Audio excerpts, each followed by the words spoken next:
रुकेगा नहीं, ये बढ़ेगा।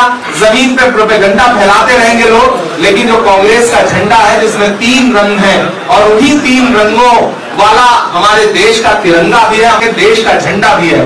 तो उस झंडे में जो 3 रंग है, उन तीनों रंगों से मिलकर हिंदुस्तान बनता है।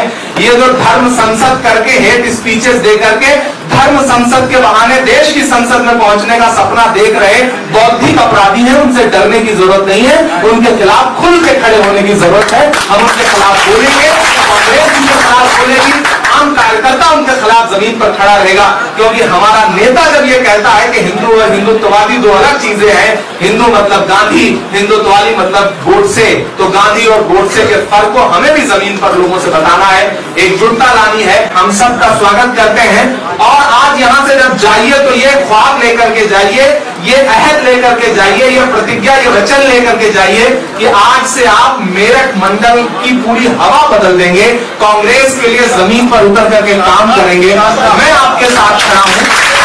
छोटे से छोटे अभी राजेश भाई ने बहुत अच्छी बात कही कि इमरान भाई आपका कोई दर्द हो तो मैं खड़ा हूं, मेरा कोई दर्द हो तो आप खड़े हो।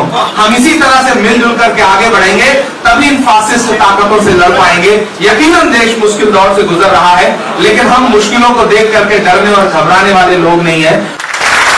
मेरठ में एक बड़ा आयोजन भी हम लोग करने चल रहे हैं, जहां पर इनके जो बाकी सदस्य हैं हजारों की तादाद में, वो ज्वाइन करेंगे, तब हमें अच्छा लगेगा। हम आपको वहां भी आमंत्रित करेंगे और वहां भी ले चलना चाहेंगे।